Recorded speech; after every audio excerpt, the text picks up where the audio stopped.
आइए, एक नाम मुझे जैसे जैसे नमक हलाल की मजबूरियां भी होती हैं, आज मैं जितना काम करना था वो नहीं कर पा रहा हूँ। जो काम मुझे सौंपा जा रहा है मैं वो कर रहा हूँ।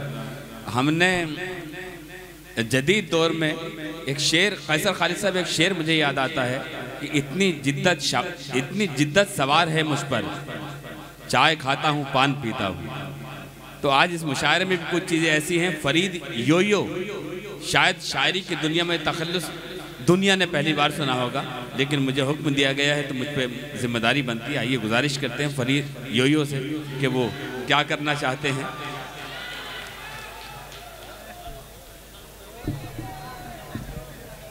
अस्सलामु अलैकुम वरहमतुल्लाहि वबरकातुहू। जी अलैहिस्सलाम। अब सोच रहा हूँ कि मुशायरा हो ही जाना चाहिए। नहीं, अब पता नहीं क्या होने वाला है कि शायरी में भी रैप शुरू हो सकता है क्या? बिना किसी तमहीद के, क्योंकि वक्त बहुत कम है और शोरा की लिस्ट बहुत ज़्यादा है जी, तो बिना किसी तमहीद के एक गज़ल और उसके चंद अशार पेश करता हूँ। सुने दोस्तों। अगर मैं चुप भी हो जाऊं, अगर मैं चुप भी हो जाऊं, मेरे अग़यार बोलेंगे। अगर मैं चुप भी हो जाऊं, मेरे अग़यार बोलेंगे। अगर मैं चुप भी हो जाऊं, मेरे अग़यार बोलेंगे। ज़ुबां खामोश कर दो तुम, ज़ुबां खामोश कर दो तुम, मेरे अशयार बोलेंगे। ज़ुबां खामोश कर दो तुम, मेरे अशयार बोलेंगे। करो ना जुल्म तुम इतना, बढ़ो ना हद से आगे तुम। करो ना जुल्म तुम इतना, बढ़ो ना हद से आगे तुम। करो ना जुल्म तुम इतना, बढ़ो ना हद से आगे तुम। बगावत पर उतर आए तो फिर हथियार बोलेंगे। बगावत पर उतर आए तो फिर हथियार बोलेंगे। और ये शेर बतौर खास योयो साहब यहाँ पेश करना चाहता हूँ कि मुशायरे में आईजी बैठे हैं, हथियार बोलने पे आपको सजा भी हो सकती है।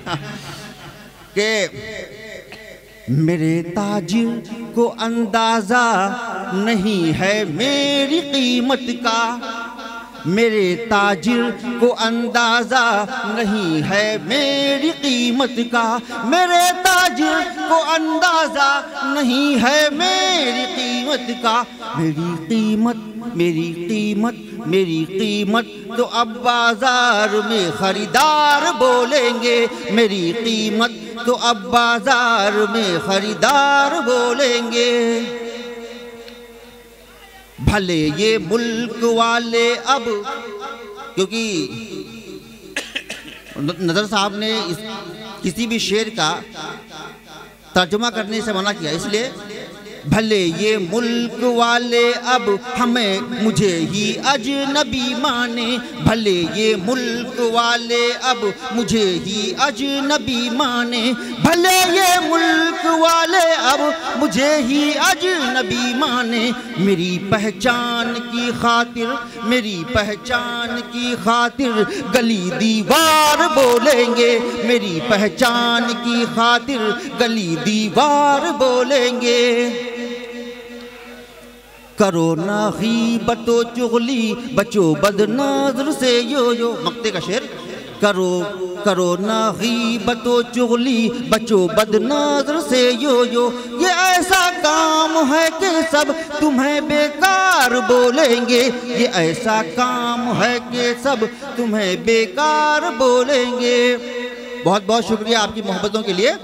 और एक नज़्म पेश करना चाहता हूँ। यहाँ महफिल में मौजूद लगभग सभी लोगों ने 1975 में आई हुई फिल्म शोले तो ज़रूर देखी होगी।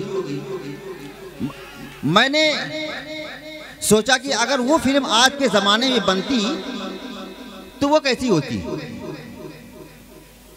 गब्बर को नज़र में रखिएगा, मैं किसी की तरफ इशारा नहीं कर रहा हूँ, बस नहीं, उस वक्त का गब्बर उस वक्त सही था, इस वक्त का गब्बर आप ही लग रहे हैं। आप पढ़िए। बिल्कुल।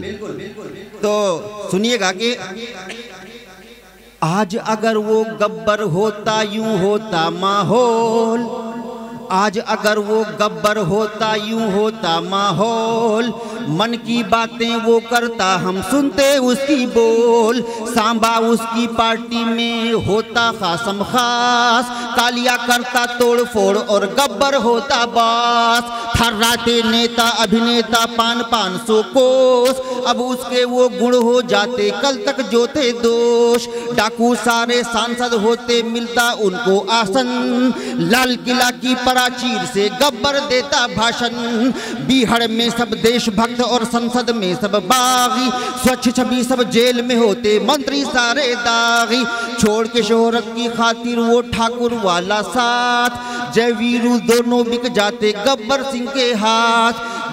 जिस जज ने थी सजा सुनाई उसको 20 साल की, उसको तो वो हवा खिलाता ठंडी पाताल की। रामगढ़ वाला विकास का मॉडल बिकता पूरे देश में, गब्बर जैसा डाकू रहता साधु वाले भेष में। गांव की मस्जिद में रहती मूरत अब भगवान की, वर्षों पहले जहां से आती थी नींद आजान की।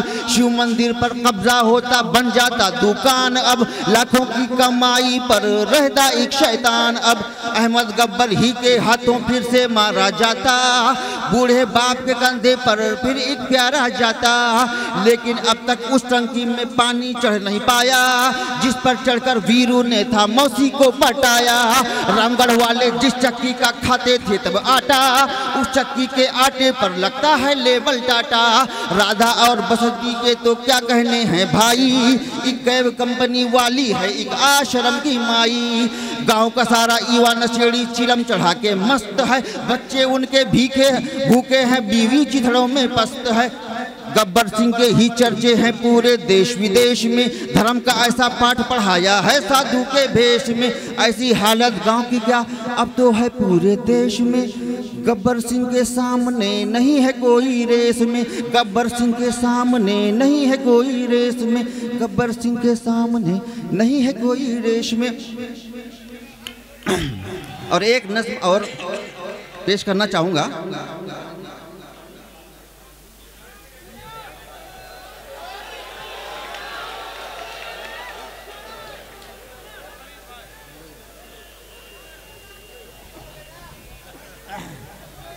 बहुत बहुत शुक्रिया, आपकी खूबसूरत समातों के लिए मैं मुबारकबाद पेश करना चाहता हूँ। और एक नज़्म,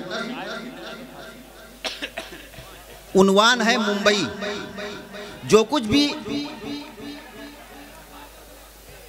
गब्बर फिर से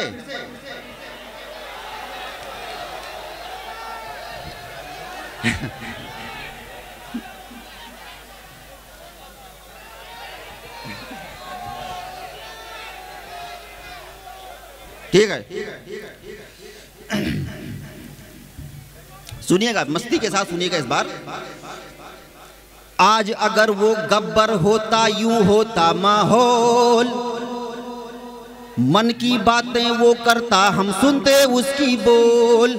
सांबा उसकी पार्टी में, सांबा तो समझते होंगे ना, सांबा उसकी पार्टी में होता खासम खास, कालिया करता तोड़ फोड़ और गब्बर होता बास। थर्राते नेता अभिनेता पान 500 कोस, अब उसके वो गुण हो जाते कल तक जो थे दोष। डाकू सारे सांसद होते मिलता उनको आसन, लाल किला की प्राचीर से गब्बर देता भाषण।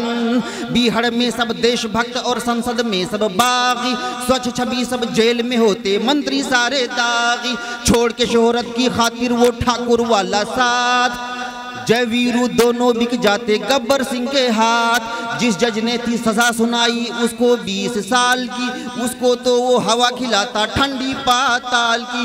रामगढ़ वाला विकास का मॉडल बिकता पूरे देश में, गब्बर जैसा डाकू रहता साधु वाले भेष में। गांव की मस्जिद में रहती मूरत अब भगवान की, शोले फिल्म की मस्जिद और उसकी अजान। गांव की मस्जिद में रहती मूरत अब भगवान की, वर्षों पहले जहां से आती थी नींद आजान की। शिव मंदिर पर कब्जा होता बन जाता दुकान, अब लाखों की कमाई पर रहता एक शैतान। अब अहमद गब्बर ही के हाथों फिर से मारा जाता, बूढ़े बाप के कंधे पर फिर एक प्यारा जाता। लेकिन अब तक उस टंकी में पानी चढ़, जिस पर चढ़कर वीरू ने था मौसी को पटाया। रामगढ़ वाले जिस चक्की का खाते थे तब आटा, बहुत रामगढ़ वाले जिस चक्की का खाते थे तब आटा, उस चक्की के आटे पर लगता है लेबल टाटा। राधा और बसंती के तो क्या कहने हैं भाई, एक कैब कंपनी वाली है एक आश्रम की माई। गांव का सारा युवा नशेड़ी चिलम चढ़ा के मस्त है, बच्चे उनके भूखे हैं, बीवी चिथड़ों में पस्त है। गब्बर सिंह के ही चर्चे हैं पूरे देश विदेश में, धर्म का ऐसा पाठ पढ़ाया है साधु के भेष में। ऐसी हालत गांव की क्या अब तो है पूरे देश में, गब्बर सिंह के सामने नहीं है कोई रेस में। आज आप एक तरफ ये जमाल भाई इस वक्त जो है वो सांभा का किरदार अदा कर रहे हैं और ये गब्बर का भाई ऐसा है, ये बहुत शुक्रिया आपका, क्योंकि वक्त कम है, मुझे जमाल भाई ने बताया, और भी क्योंकि वक्त की पाबंदी है। पढ़िए। बहुत बहुत शुक्रिया। क्या कहना, एक नज्म मुंबई उन्वान जो कुछ मैंने मुंबई में इस 8-10 सालों में महसूस किया देखा, उसको अपने लफ्ज़ों में पिरोकर आपके सामने पेश करने की कोशिश कर रहा हूँ। कितना कामयाब हूँ ये आपकी मोहब्बतों से पता चलेगा।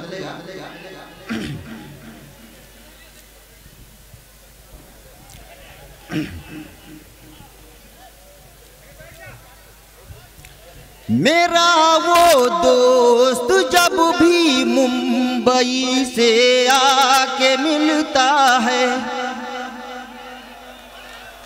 मेरा वो दोस्त जब भी मुंबई से आके मिलता है, ज़बह मुर्गी वो करता है, कभी कपड़े भी सिलता है। सुनाता है वो किस्से मुंबई में रहने वालों के, वो आलीशान महलों के, गली में बसने वालों के। सही सालिम लिबासों में वो खस्ता हाल रहते हैं, फटे और तंग कपड़ों में वहाँ खुशहाल रहते हैं। वो ऐसा शहर है कि दिन में एक बेवासी लगती है, ढले जब शाम फिर तो वो सजी दुल्हन सी लगती है।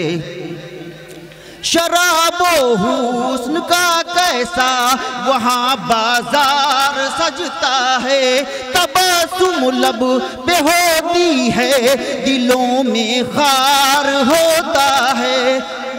कहा जाता है कागज में वो बसती जिसको इल्लीगल न करना तुम उसे देखो नजर अंदाज भी बिल्कुल। उसी बस्ती में हिंदुस्तान का हर गांव बसता है, वहाँ अन्ना भी भैया भी मराठी भाव बसता है, वहाँ बंगाल का दादा बिहारी बाबू और माई, वहाँ पंजाब का पापा वहाँ गुजरात का भाई। प्लेटों के जो बर्तन और कपड़े साफ दिखते हैं, उसी बस्ती की मौसी के तो उसमें हाथ होते हैं। पराई और बिरयानी जो महफिल में उड़ाते हो, मुसल्लम मुर्ग खाकर तुम गरीबों को चिढ़ाते हो। ये मुर्गी भी उसी बस्ती की एक दुकान से आती है कि जिस दुकान से तुमको बहुत बदबू सी आती है। शहर के एक हिस्से की भले गंदी सी सूरत है, मगर दूजे का क्या कहना बहुत ही खूबसूरत है, वहाँ हर रोज मेला है, वहाँ हर रोज पार्टी है, वहाँ गिरगांव अक्सा है, वहाँ जूहू चौपाटी है।